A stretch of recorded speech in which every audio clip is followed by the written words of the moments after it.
안녕하세요. 저는 10월 들하면 치가 떨리는 30대 여자입니다. 요즘 인터넷상에서 시댁욕 많잖아요. 저도 하나 보태려고 이렇게 글을 쓰게 되었네요. 제가 시댁과 결정적으로 인연을 끊게 된 사건이 있어서 이렇게 사연을 올립니다. 지금 생각해도 억울하고 참 어이가 없어서 말이 안 나오네요. 그런데 지금 결과적으로 보면 잘 되었다고 생각하면서도 참 씁쓸한 건 어쩔 수 없나 봐요. 처음에는 시댁에 사랑받고 싶다고 생각한 적도 있었습니다. 제가 사랑하는 사람의 가족이니까요. 제 가족처럼 챙기면 알아주시겠지 그렇게 생각했거든요. 하지만 사람 마음이라는 게 그렇게 간단하지가 않나 봐요. 결국은 상처를 주며 이렇게 인연까지 끊게 된 것을 보면 말이죠. 저와 남편은 5년을 넘게 사귄 장기간 커플이었어요. 그래서 오래 만났기에 서로 집안 어른들도 그리고 서로의 집안 사정도 참 잘 알았죠. 오래 연애를 하다 보니 오히려 집안 어른들이 너희 결혼은 언제 할래? 하고 물을 정도였어요. 가끔 남자친구 집에 찾아가면 어머님이 저를 예뻐해 주셔서 저도 남자친구 부모님께 결혼 전부터 잘 챙겨드렸어요. 오죽하면 저희 엄마가 본인 생일보다 남자친구 엄마를 더 챙긴다는 말을 했을 정도였죠. 저희가 막 결혼 이야기가 나오고 있었을 때 현재의 남편, 그러니까 당시 남자친구의 아버지가 돌아가시게 되었습니다. 그래서 저는 홀로 남은 남자친구 어머니를 더 잘 챙겨드려야겠다고 다짐했죠. 그래서 부르면 군소리 없이 찾아가서 굳은 일도 마다하지 않고 해야겠다고 생각하고 무조건 달려갔었죠. 남편은 집안에서 둘째 아들이었습니다. 위로 3살 차이 나는 형이 있었는데 어머니가 아주버님을 정말 많이 챙기셨어요. 보통 엄마들이 장남을 예뻐하니 저도 그런가 보다 하고 생각하고는 했었죠. 거기다 저희는 결혼하고 아주버님은 아직 미혼이니 그래서 더 챙기나 보다 했는데 남편 말로는 어릴 때부터 자기보다 형을 더 예뻐했다고 말을 하더군요. 당시에는 그런가 보다 하고 넘겼네요. 겉으로 보기에는 그렇게 차이가 나지도 않았고 혼자 있는 아들 챙기는 건 당연해 보였기 때문이죠. 그런데 아주버님이 결혼할 여자를 데려오면서 평화로웠던 분위기가 달라지기 시작했어요. 아주버님께서는 저희가 결혼한 지 3년 차에 여자분을 집으로 데려오셨어요. 그전까지 며느리는 저 혼자였기에 거의 제가 큰며느리 역할을 해왔어서 아주버님이 집에 여자분을 데려온다고 하셨을 때 가장 좋아한 게 바로 저였습니다. 그래서 그날은 오전부터 어머니와 함께 새 식구를 맞을 준비를 부지런히 하게 되었습니다. 어머니도 아들이 30대 후반이 되어서 여자를 데려온다고 하니 얼마나 공을 들이시는지 잔치상 부럽지 않게 상을 차리고 싶으셨는지 장거리를 한가득 부셨습니다. 저희는 갈비에 잡채에 전까지 붙여서 정말 한상 가득 음식을 해놓고 새 식구가 오길 기다렸죠. 그리고 아주버님이 형님의 손을 잡고 현관문으로 들어오는데 여자분이 온몸을 명품으로 휘감고 있는 겁니다. 눈에 띄는 명품도 있었지만 나중에 찾아보니 명품이었던 제품도 있었던 것 같아요. 제가 명품에 눈이 어두워도 이건 딱 명품이라고 하는 것도 몇 개씩이나 있었죠. 저는 그때 대충 아주버님이 부자를 만나고 있다는 건 듣긴 했지만 머리끝부터 발끝까지 귀티가 좔좔 흐르는 형님을 보고 놀라긴 했습니다. 보통 부자가 아니라고 생각하게 되었거든요. 어머님도 처음 보는 큰며느리감이 반가우신지 손을 맞잡으시고 환하게 웃으시는데 저도 좋았습니다. 딱 그때까지는 그랬어요. 새 식구가 들어온다는데 나쁠 리가 없잖아요. 식사하다 보니 모자란 음식이 있으면 저는 부지런히 상으로 음식을 퍼나르느라 정신이 없었어요. 어머님이 갈비가 모자란다고 하자 저는 일어나서 갈비를 퍼오는데 거실 상에서 화기애애한 웃음소리가 퍼지고 있었죠. 자세히 들어보니 형님께선 혼전 임신을 했다는 소리였습니다. 저는 순간 3년 넘게 임신을 하지 못하고 있었기에 저도 모르게 어깨가 움츠러들더라고요. 그래도 어쩌겠어요. 집안의 축복인 건 맞죠. 하지만 저를 속상하게 했던 건 형님의 임신 소식이 아니었습니다. 바로 너무도 바뀌어버린 어머님의 행동이셨죠. 제가 갈비를 상위에 내려놓자 어머님이 형님의 손을 꽉 붙잡고 말씀을 하셨어요.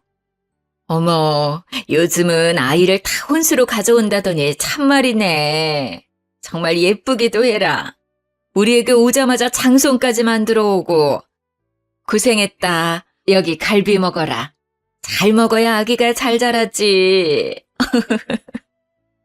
그때 저희 남편이 제 눈치가 보이는지 갈비 한 조각을 제 밥그릇에 올려놓았어요.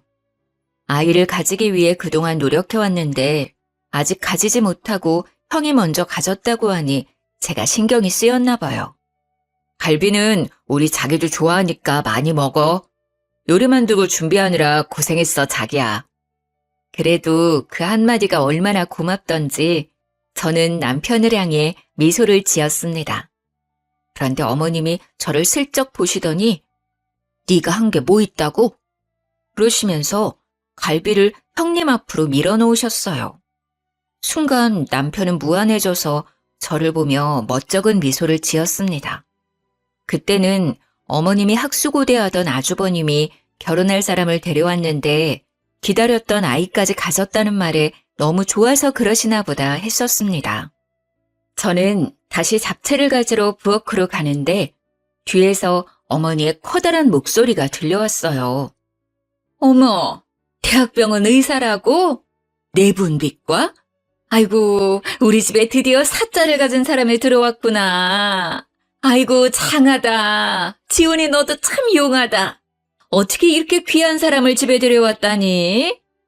참 우리 집에 복덩이가 들어왔구나. 저는 잔뜩 들떠있는 어머님의 목소리를 들으며 집이 정말 잔치 분위기라고 생각했습니다. 그렇게 분위기 좋게 식사를 마치고 어머님과 아주버님과 미래의 형님은 이제 결혼 이야기를 하셨어요. 그 상을 치우는 것은 또 저의 몫이었기에 혼자 사부작거리며 상을 치우고 있는데 남편도 그 자리에 앉아있기가 그랬는지 저를 도와 상을 같이 치워주더라고요. 고생했다고 저를 다독이는데 그 손길이 너무 고마웠어요. 아침부터 힘들게 부지런히 요리하고 상을 차렸어도 고생했다는 한마디 못 들을 줄 몰랐습니다. 그런데 남편이 그 맘을 알아주니 속상한 마음이 사르르 녹아내렸죠. 상을 치우고 과일을 내가는데 형님이 어머님께 선물이라고 명품 가방을 떡하니 내놓더라고요. 어머님은 너무 좋아하시며 잇몸이 만개하게 찢어지셨어요. 의사니까 역시 돈도 잘 버는 거겠죠. 어머님의 커다래진 입을 보는데 제가 괜히 죄송해지더라고요. 저렇게 좋아하실 줄 알았으면 하나 사드리는 건데 하는 마음이 드는 겁니다. 제가 사드린 건 명품은 아니어도 국내 유명 브랜드들이었거든요. 역시 어머님도 여자셨던 거죠. 어머니는 명품 가방을 품에 안으시고 예비 형님을 향해 말을 하셨어요. 뱃속에 아이도 있는데 결혼을 서둘러야지. 배가 나오기 전에 빨리 서둘러야겠구나. 시어머니의 말에 예비 형님이 난감한 표정을 지으시더라고요. 그런데 제가 너무 바빠서요, 어머니. 결혼 준비를 제대로 할 수 있을지 걱정이에요. 병원 일이 생각보다 한가한 일이 아니라서요. 어머님은 형님의 손을 꽉 잡으시며 활짝 웃으셨죠. 그럼 알다마다 큰일 하는데 바쁜 거 내가 다 알지. 결혼식 걱정은 하지도 말아라. 내가 다 준비하마. 여기 한가한 너희 동서도 있잖아. 그렇지, 작은 애야? 네가 결혼 준비하는 것 좀 도와주려무나. 저는 사과를 깎다가 두 눈을 동그랗게 떴죠. 아주버님의 결혼식을 제가 준비하다니요? 그것도 잘못하면 욕먹기 딱 좋은 결혼식을 말이죠. 저는 어색한 미소를 띄었습니다. 죄송해서 어쩌죠? 저도 요즘 회사 일이 바빠서 도와드리기 힘들 것 같네요. 그래도 본인들이 준비하는 게 더 마음에 들지 않을까요? 어머님은 제 말이 마음에 안 드셨는지 저를 흘겨보셨어요. 무슨 직장이 시간 조정하나 마음대로 못한다니? 그래서 다른 일은 할 수 있겠어? 서로 어려울 때 돕고 해야 형제 우애가 좋아지고 그러는 건데. 아니에요, 어머니. 제가 바빠도 시간 내서 해볼게요. 동서 곤란하게 해서 미안해. 아니다, 내가 준비하마. 바쁜 네가 시간을 어떻게 빼려고 해. 뱃속에 애도 있는데 그럴 필요 없어. 저는 잠시 그 자리에 있는데도 벌써 숨이 막혀왔습니다. 어머니와 형님만이 다른 세상에 있는 것 같이 느껴졌는데 저는 딱 그 자리에 그냥 옆에 세워진 병풍 같은 존재 같았어요. 아직 결혼 전부터 이렇게 살얼음판인데 결혼하면 또 얼마나 달라지려나 하는 불안이 엄습해왔습니다. 왜 그런 느낌은 딱딱 잘도 들어맞는 것인지 모르겠어요. 형님은 결혼 전부터 보통이 아니셨습니다. 그렇게 형님의 결혼은 어머님 주도 아래 수월하게 이루어지게 되었어요. 두 분 결혼식이 한 달 앞으로 다가왔을 때 우리는 다시 시댁에 모이게 되었습니다. 그런데 형님과 아주버님이 생각지도 못한 말을 입 밖으로 꺼내시는 겁니다. 어머니, 이미 재산이 분할이 끝났다고 하던데 정말이에요? 아버님이 동등하게 나눠주셨다고 하는데 그게 너무 불공평한 것 같아서 말이죠. 제사도 저희가 다 지내고 어머님도 저희가 모시는 건데 왜 동등하게 나누었는지 이해가 되지 않네요. 이건 장남이 더 가져야 하는 문제 아닌가요? 저는 형님의 말을 듣고 어이가 없어서 입이 떡 벌어졌어요. 저희가 결혼 전에 아버님은 이미 아주버님과 남편에게 재산을 동등하게 나누어 주셨습니다. 시댁은 재력가까지는 아니지만 상당한 부동산 재산이 있었고 당시 저도 예비 며느리 자격으로서 그 자리에 있었고요. 아버님은 아주버님에게 장남이라는 이유로 지역 상권도 월등히 좋은 신축 건물을 주었고 저희에게는 건물은 규모가 크지만 오래되고 상권이 안 좋은 건물을 주셨었습니다. 그때 당시에 아주버님도 그것에 만족하셨고 저희 남편과 저도 큰 불만 없이 받아들였습니다. 시세 차이는 별반 다름없었고 아버님이 나눠주시는 거니 큰 불만도 없었죠. 그리고 아버님은 어머님 앞으로 노후자금이라고 작은 건물을 남겨두셨었습니다. 그런데도 저런 말을 꺼내자 속이 뒤집히는 겁니다. 형님, 그렇게 따지면 이제 저는 시댁에 손 놓아도 되는 건가요? 형님 혼자 시댁 행사며 제사며 다 챙기시려고요? 형님은 저를 보며 고개를 끄덕였습니다. 당연하지. 장손인데 내가 책임져야지. 그러니까 우리가 재산을 더 가져야 하는 거 아니겠어? 이건 너무 불공평하잖아. 앞으로 고생은 나하고 우리 그이가 다 하는 건데 앞으로 어머님도 책임져야 하고. 그런데 그때 아버님이 그런 것까지 생각하고 좋은 상권의 신축 건물을 아주버님께 남겨주신 거잖아요. 이제 와서 그것을 따주시면 저희가 너무 어이가 없어요.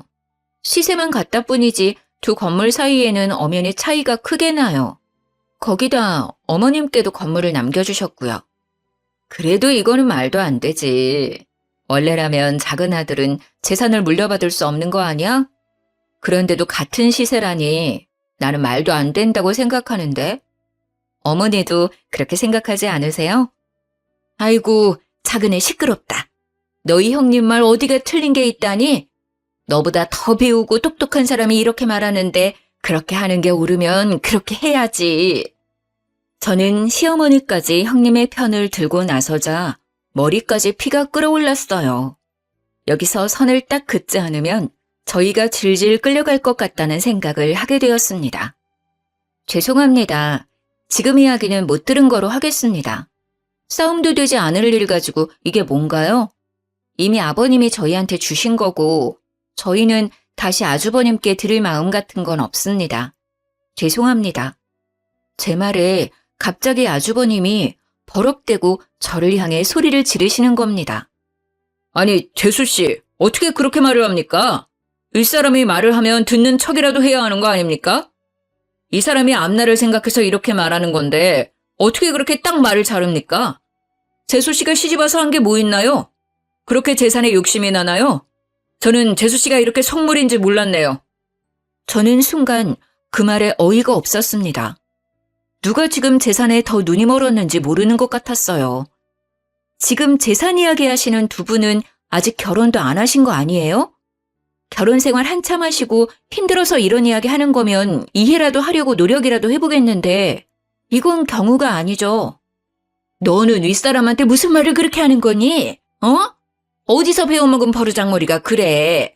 윗사람들이 아니다 하면 구분구분 말을 들을 연구를 해야지 어디서 따박따박 말대답을 하는 거야.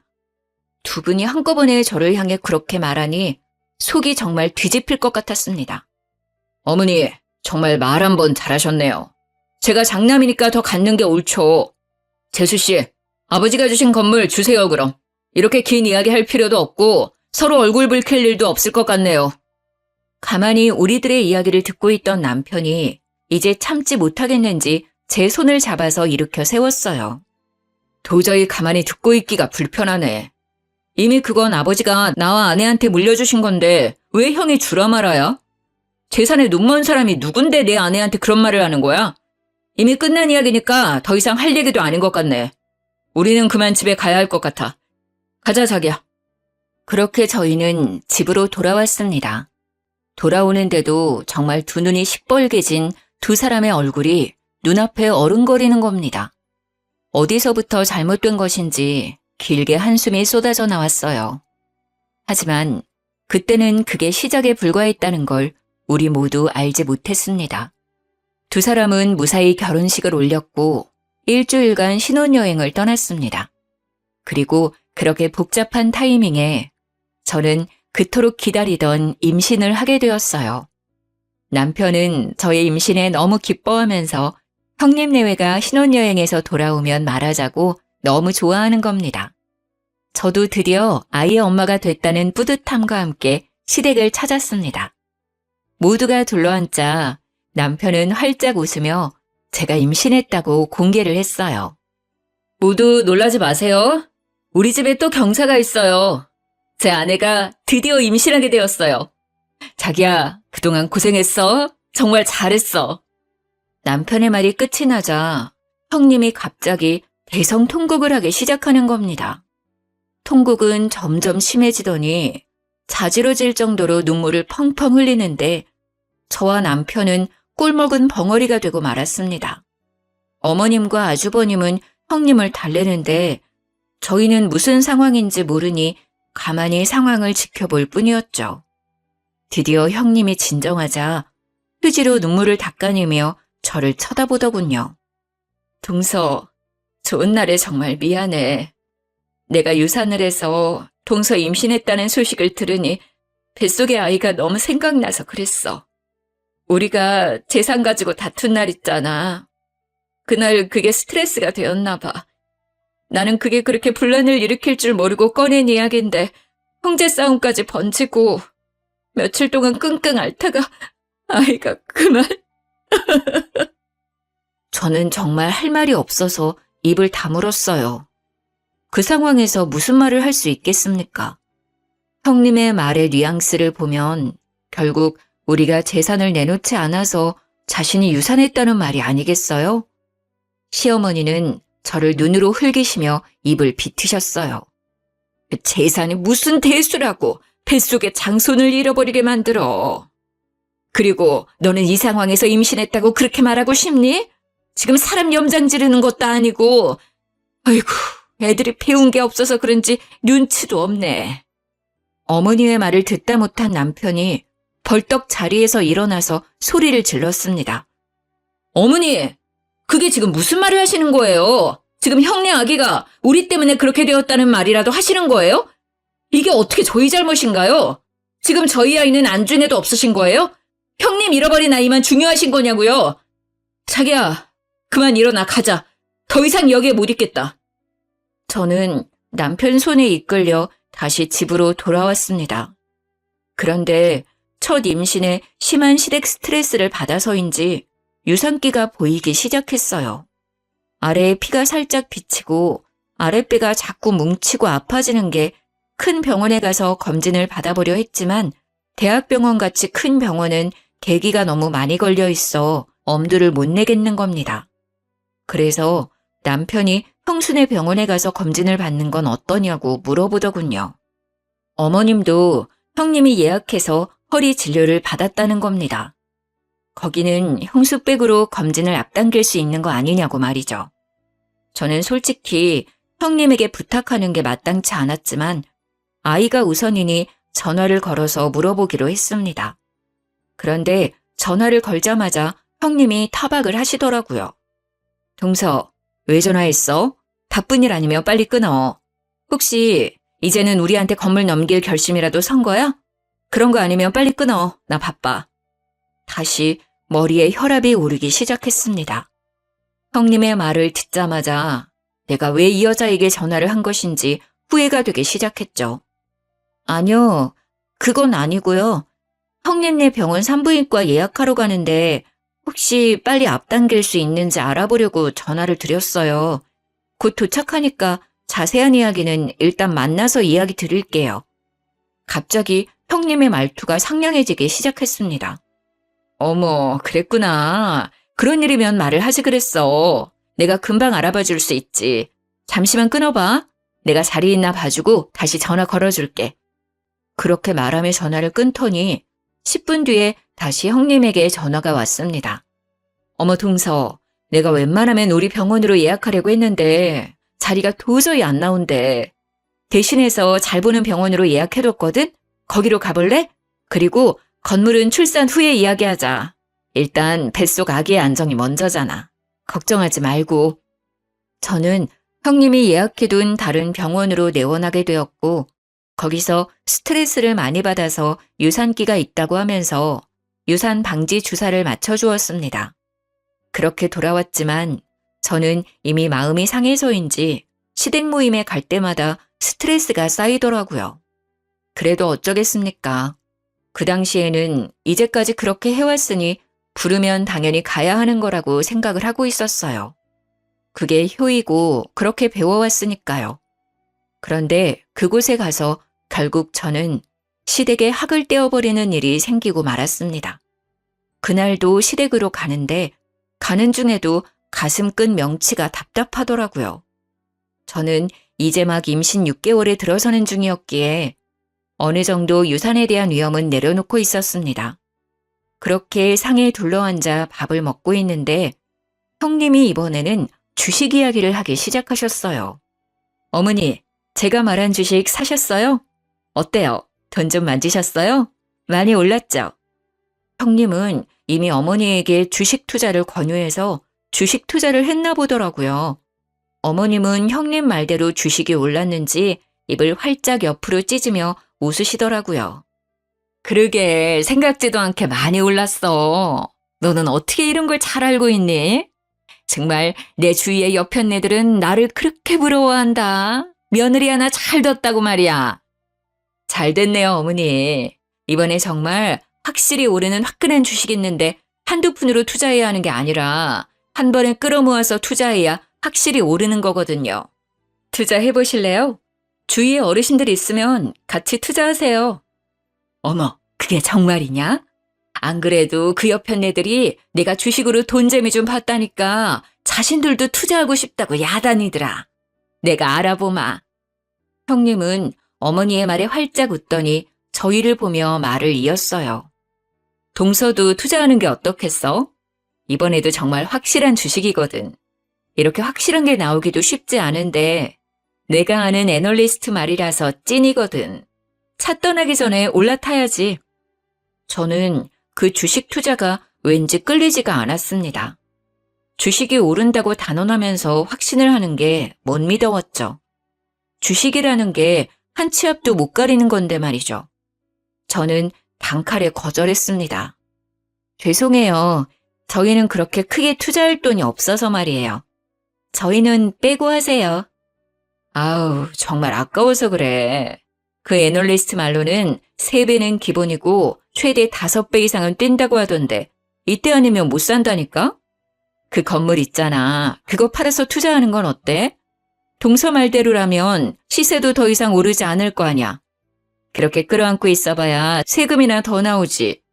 거기 건물 상가도 몇 개나 비어있어서 월세로 버는 것도 없다던데. 나 못 믿으면 그 전문가 믿고 투자해봐. 형님은 꼭 저희 건물을 미리 알아보신 것처럼 말을 하시더라고요. 저는 오랫동안 아파트 건설업체를 다니고 있었습니다. 어깨너머로 어떤 특징적인 지역이 아파트 개발이 잘 되는지 어렴풋이 알고 있었죠. 처음에는 잘 몰랐지만 아버님이 물려주신 건물을 보고 나서야 이곳이 잘하면 재개발이 들어갈지도 모르겠다는 생각을 하게 되었습니다. 문제는 그게 언제가 될지 그리고 재개발 허가가 날지 모르는 상태이지만 저는 그 당시에 이 지역은 언젠가 재개발이 된다고 생각을 하고 있었어요. 그래서 형님에게 건물을 팔지 않겠다고 말을 했죠. 아니요, 괜찮아요. 아무래도 거기가 곧 재개발이 들어갈 것 같아서 그래요. 그래서 손해라도 당분간 건물 가지고 있자고 남편하고 말을 해두었어요. 제 말을 듣더니 갑자기 형님의 두 눈이 커다래지더군요. 동서, 정말 해도 너무한다. 그런 건물을 가져간 거야? 어떻게 우리한테는 한마디도 없이 그런 곳을 가지고 갈 수가 있어? 미리 알고 그 건물 가져간 거야? 우리 그이 몰래 건물 빼돌린 거 아니야? 형님의 말에 논리에 어이가 없어지더군요. 건물을 빼돌리다니 어떻게 저런 말을 할 수가 있는 건지 당최 이해가 되지 않는 겁니다. 무슨 말을 그렇게 하세요? 저희도 아버님께 물려받고 눈으로 직접 건물 보고 재개발에 들어갈 것 같다는 거 안 거고요. 아직 재개발 뜬 것도 아니고 그럴 것 같다고 분명 말씀드렸잖아요. 그런데 무슨 건물을 빼돌려요? 저희는 정말 아버님이 주신 대로만 받은 건데 그리고 제가 회사 다니면서 지역이랑 흐름 보고 저 스스로 판단해서 그렇게 말한 거예요. 형님, 정말 말을 이상하게 하시는 거 아니에요? 그게 말이 되는 거야? 아버님이 주신다고 그런 낡은 건물을 얌전히 받았다고? 그게 더 이상하지. 분명 뒤에서 아버님에게 무슨 말을 했으니 이렇게 된 거 아니겠어? 어머니, 이거 사기 아니에요? 좋은 건물 차지하려는 것 같은데 어머니, 아무리 생각해도 이건 아닌 것 같아요. 저는 정말 미치고 팔짝 뛸 것 같은데 그 당시 아버님 옆에 계셨던 어머님까지 저를 몰아가는 겁니다. 큰아기 말을 듣고 보니 그렇구나. 너 정말 건물 노리고 그런 거니? 정말 사람 하나 잘못 들여서 내가 별꼴을 다 보는구나. 너 이게 무슨 경우냐, 어? 아무리 재산이 탐이 나도 그렇지. 그렇게 노른자 땅을 홀라당 가지고 가서 너 혼자 잘 먹고 잘 살려고 했니? 말하는 꼬락서니도 아주 뻔뻔하게 시리. 정말 그 말이 사실이면 저도 가만히 있지 못하겠습니다. 재수씨, 이건 법적으로 사실 여부를 따져봐야 하는 겁니다. 사실이라면 지금이라도 이실직고 하세요. 순간 머리 꼭지가 돌면서 아랫배가 뭉치는 겁니다. 밑이 빠질 것처럼 아픈데 저는 배를 움켜쥐고 옆으로 쓰러졌어요. 어머니는 그 순간까지 저를 보고 타박을 하시는 겁니다. 얼씨구, 이제 내가 뭐라고 한다고 아프다고 생쇼를 하는구나. 정말 너 그렇게 안 봤는데 꼬리가 9 달린 여우 아니냐? 나 몰래 얼마나 너희 시아버지를 구워 삶은 거야. 안 일어나? 치하지 말고 일어나! 저는 배가 아파서 식은땀이 흐르기 시작했어요. 저를 잡고 있던 남편은 제 손을 꽉 잡고 일으켜 세웠어요. 제발 억지 좀 부리지 마세요. 사람이 쓰러졌는데 계속 그런 이야기가 나옵니까? 자기야, 병원 가자. 이대로 안 되겠어. 저는 남편과 함께 급히 병원으로 향했습니다. 저를 본 의사는 하마터면 조산할 뻔했다고 도대체 갑자기 왜 이렇게 되었냐고 물어보는 겁니다. 저는 스트레스를 많이 받았다고 하니 자궁 경부 길이가 아주 짧아졌다고 했습니다. 결국 자궁 경부를 묶고도 위험하다고 남은 임신 기간은 병원 침대에 누워 있어야 한다는 겁니다. 서 있으면 밑이 빠질 것 같은 느낌에 배에 수축이 왔거든요. 병원 침대에 누워 있는데 괜히 서러워지는 겁니다. 보통 다둥이 가진 산모나 이렇게 한다는데 세상 원망이 다 남편한테 쏠렸습니다. 저는 아무 죄 없는 남편을 보고 윽박을 질렀습니다. 나 다시는 시댁 안 가. 이게 뭐야 진짜. 어렵게 아이 가졌는데 축하는 못할 망정 하마터면 우리 아이 잃을 뻔했잖아. 나한테 다시는 시댁 가자고 말하지 마. 다시 또 나랑 시댁에 가자고 하면 나 당신이랑 이혼할 거야. 알겠어? 눈물이 나오는데 남편이 제 손을 꽉 잡더라고요. 알겠어. 안 가도 돼. 그동안 고생했어. 우리 집 일은 이제 내가 알아서 할게. 당신은 우리 아이 걱정만 하면 돼. 다시는 당신 속썩이는 일 없이 할 거야. 내가 미안해. 당신 고생시켜서. 그 말을 듣는데 다시 눈물이 왈칵 쏟아졌습니다. 그동안 참아왔던 서러움이 한꺼번에 터져나왔습니다. 예쁨 받고 싶고 사랑받고 싶어서 열심히 노력한다고 한 것 같은데 어디서부터 잘못되었는지 모르겠네요. 저는 그렇게 완전히 시댁과 단절을 하고 4개월을 침대에서 더 버텨 무사히 제 품에 딸을 안았습니다. 작은 얼굴에 오밀조밀 예쁜 얼굴을 보니 그제야 좀 숨통이 트이는 것 같았어요. 그렇게 아이를 키우느라 몇 달을 정신없이 보내긴 했어도 아무 걱정 없이 우리 세 식구만 챙기면 되니 스트레스로 인한 두통도 명치에 답답한 것도 사라졌죠.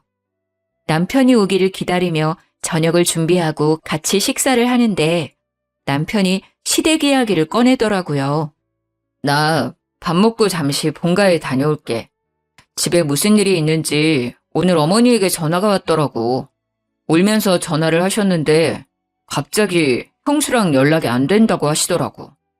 형도 갑자기 형수가 사라져서 이리저리 찾아보고 있는데 하루아침에 사라져버려서 둘 다 많이 놀랐나 봐. 저는 아이에게 이유식을 먹이다가 남편을 쳐다보았어요. 형님이 갑자기 사라졌다니 말이 나오지 않았어요.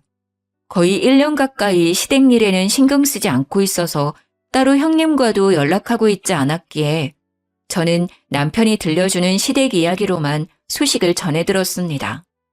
남편은 시댁을 다녀와서 한숨을 푹 내쉬더라고요. 저는 그때야 무슨 일이 크게 났다는 걸 깨달았어요. 무슨 일이야? 큰일이 난 거야? 형님은 찾았어? 어디 계시는데? 일단 신고는 해놨는데 그게 좀 이상해. 형이 형수가 사라지고 일하는 대학병원에 가서 형수를 찾으니까 없는 사람이라고 했다는 거야. 그런 사람은 자신의 병원에 근무하지 않는 의사라고 하더라고. 분명 어머니가 몇 달 전에 허리 때문에 병원에서 형수 이름으로 진료 예약하고 진료를 받았고 병원 홀에서 의사 가운 입고 있는 것도 봤다고 하니까 간호사가 형수 이름으로 진료 예약된 것은 맞는데 의사로 근무하는 사람은 없다는 거야. 간호사까지 통틀어서 직원 명단을 봐도 형수 이름은 없대. 어머님은 그 말 듣고 지금 쓰러져서 병원에 계셔. 남편의 말에 저는 당황했습니다. 분명 우리는 형님이 그 대학병원 의사라는 것에 아무 의심이 없었습니다. 어머님이나 아주버님이 병원 홀에서 의사 가운을 입고 있는 형님을 만났다고 했으니까요. 그런데 막상 병원에서 형님은 그 병원 의사가 아니라고 하는 겁니다. 하지만 남편의 말은 거기서 끝이 아니었습니다.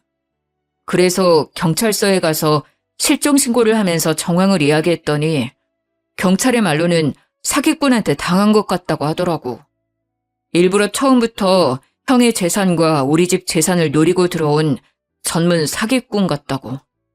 그럼 형님, 아니지, 그 사기꾼을 다시 찾을 수 없다는 거야? 그런데 그때 어머님이 홀레당 주식 투자한다고 하시지 않았어? 그건 어떻게 된 거야? 그것도 가지고 도망간 거야? 지금 그게 가장 큰 문제야.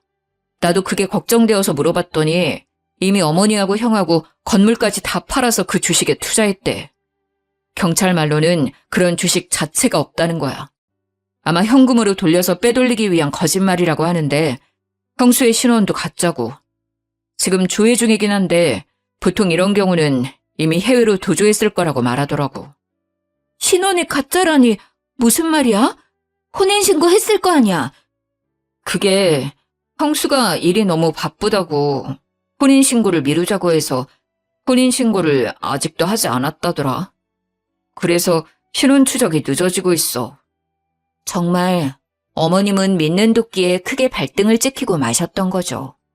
온 식구들을 속이고 시댁과 아주버님의 재산을 몽땅 갖고 튄 그 사기꾼은 몇 달 수사 끝에 필리핀으로 도주를 했다는 것을 경찰에서 밝혀냈다고 하더군요. 어머니는 쓰러진 뒤로 중풍이 오셔서 말도 어눌해지고 한쪽 몸이 마비가 오셨다고 해요. 문제는 어머님이 또 없는 돈까지 끌어다가 사기꾼에게 투자해버려서 빚도 상당하다는 겁니다. 하루에 몇 번씩 병원으로 빚쟁이들이 들락거린다고 하더라고요. 그래도 그 지역에서는 잘 산다는 소리를 듣고 살았던 시댁이 한순간에 빚더미에 앉게 되었습니다. 어머님은 어쩔 수 없이 사시던 집을 팔아 그 빚을 다 갚고 작고 낡은 주택을 월세로 얻었다고 해요. 저는 더는 시댁으로부터 스트레스를 받고 싶지 않았어요.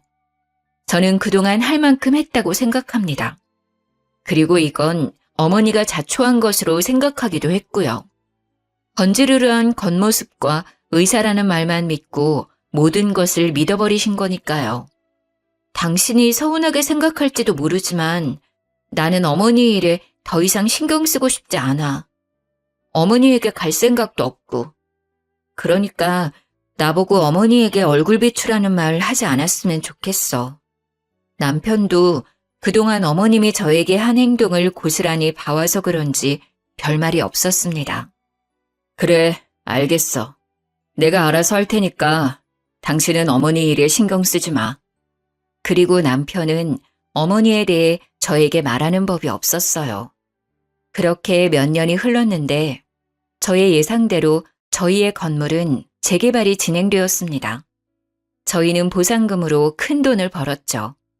그 말을 저희 어머님이 어떻게 들었는지 저에게 수십 통 전화를 해서는 생떼를 부리기 시작하는 겁니다. 작은 애 너는 어쩌면 이럴 수가 있는 거니? 아무리 시어머니가 잘못했다고 해도 이렇게 몇 년 동안 얼굴 한번 안 비추고. 너는 그러는 거 아니다. 내가 뭘 그렇게 잘못했니? 그때는 어쩔 수 없어서 그런 거 너도 알잖아. 시어머니는 몇 년 만에 저한테 전화하셔서 그때 내가 너에게 너무 심하게 해서 미안하다 그 한마디를 안 하시는 겁니다. 그때 제가 무슨 일을 겪었는지 어머니도 다 아시면서 말이죠. 저는 그 일로 뱃속에 아이를 잃을 뻔했는데 해도 해도 너무한다고 생각을 했습니다. 남아있는 정도 없는데 더욱 어머니에게 정남이가 떨어져 버렸죠. 어머니, 정말 너무하시는 거 아니에요? 그때 어머니께서 저한테 어떻게 하셨는지 벌써 잊으신 것 같네요. 그때 제가 얼마나 속상했는지 알기나 하세요? 그 사기꾼 형님한테 홀라당 넘어가셔서 제 뱃속에 있던 손녀까지 위험에 빠뜨릴 뻔한 거 벌써 잊으셔서 저한테 이러시는 거예요? 지금도 가끔 생각하면 명치 끝이 뜨겁고 답답해져요. 그런데 전화해서 그때는 어쩔 수 없었다니요? 어머니는 다 알고 계셨잖아요. 그게 차별이고 폭력이란 거 알면서도 형님이 사주는 명품 가방에 넋이 나가신 거죠. 형님의 배경에 눈이 멀었던 거고요. 다시는 저랑 제 딸 얼굴 보려고 하지 마세요. 너는 어쩜 애가 하나도 안 변하니? 사람이 다 실수하면서 사는 거지. 가족끼리 그렇게 일일이 따져가면서 살면 안 된다는 거 안 배웠냐? 너희 건물 재개발 들어갔다는 거 다 안다.